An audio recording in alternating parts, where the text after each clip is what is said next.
We get to the sharks aboard the Betsy M that embarks from the busy San Diego harbor.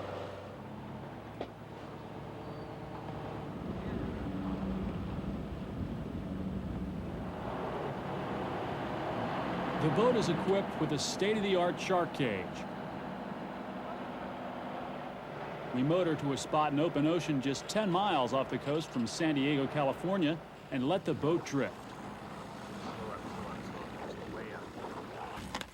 The first task is to attract the sharks. We're using frozen mackerel and we chop it up to release a scent or chum for the sharks. The chum goes into the box and the box is trailed in the water beside the boat.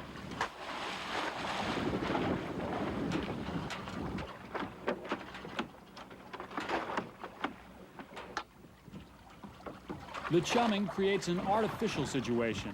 It's the presence of fish scent that attracts the sharks. Almost like clockwork, within 15 minutes, the bait box is surrounded by a swirl of sharks. The sharks are confused by the smell and the bits of mackerel in the water. They bite the ladder and the box. They don't take to the loose bait right away, but when they do, they're ferocious.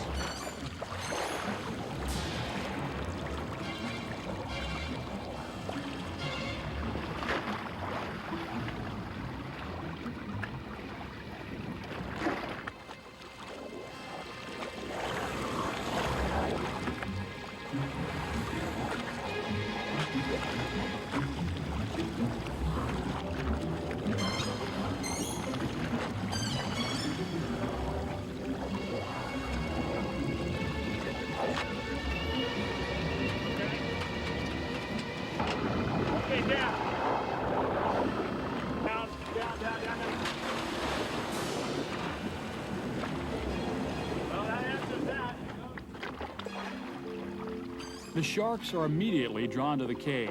It's mandatory to get into the shark suit made of steel mesh. It's cumbersome and weighs about 25 pounds. The teeth of the blue sharks cannot penetrate it, so the suit provides the much-needed protection. I'm not jumping in, I just kind of walk in, real slow. But if they fight me, it doesn't hurt, see? So other people should jump and swim like crazy.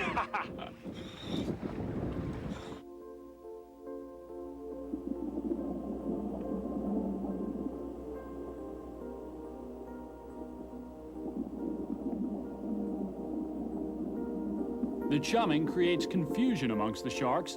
Bits of mackerel are floating in the water, although not large enough to satisfy the shark as food.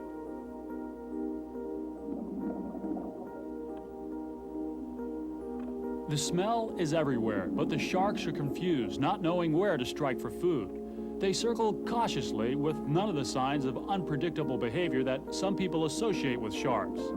The first approach seems to involve just a butting with the nose. It's to test if the object is something that the shark wants to bite. The mouth is closed during this preliminary nudge. We notice a funny wiggle and an arch of the body before an actual strike occurs. It's something scientists studying the gray reef sharks have observed. This cautious hunting behavior doesn't square with its reputation as being unpredictable. Of course, scientists, filmmakers, and professional divers debate the issue. Statistics on attacks are difficult to gather, as many occur in remote areas and are never reported. When attacks occur, the species may not even be identified. There is a shark attack file, and there was 1,652 shark attacks from the year 1958 to 1969. The file for blues lists 8 unprovoked attacks on people and 3 on boats. Most attacks occur where there is spearfishing or baiting like this going on, which confuses the sharks.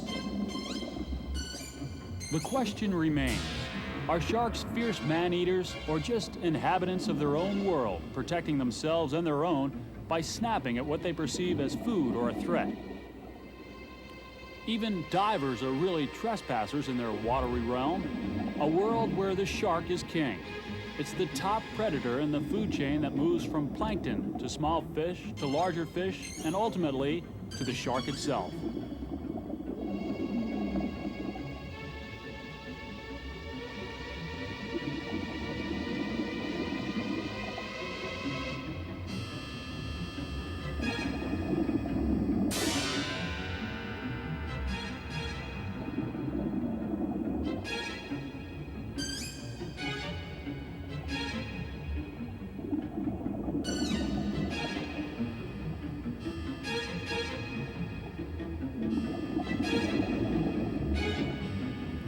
The eyes of the blue shark are white-rimmed and staring seemingly without vision.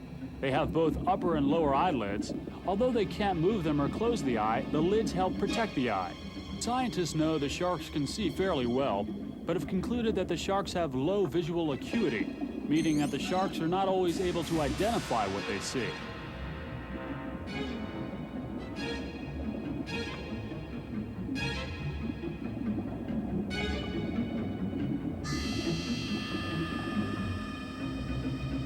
Sharks can detect prey in the dimmest of light. It's an advantage for a predator that usually feeds at night and does not sleep. Scientists studying sharks in captivity have learned a great deal on how sharks see, but no one knows what they see. We wonder even if the shark knows what they see. They're ferocious in attacking our camera, somehow attracted by the electrical currents. Phone companies laying cable in the Atlantic have found cables ripped apart by sharks, as though something about electricity drives them crazy. It may be that the only real way a shark has of determining if a strange object is good to eat is by tasting it.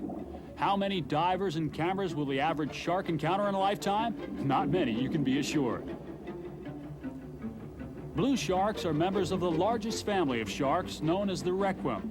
The blue shark is slimmer than any other member of the family. Although there's been reports of blues reaching up to 20 feet, the longest on record is 12 feet 7 inches.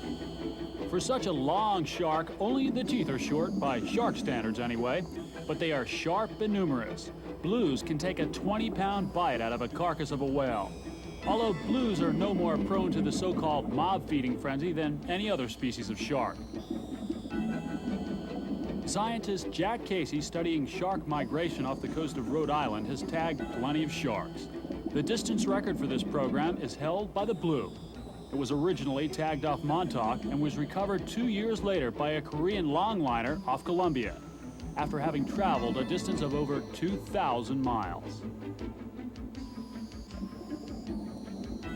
The shark is a great and powerful creature.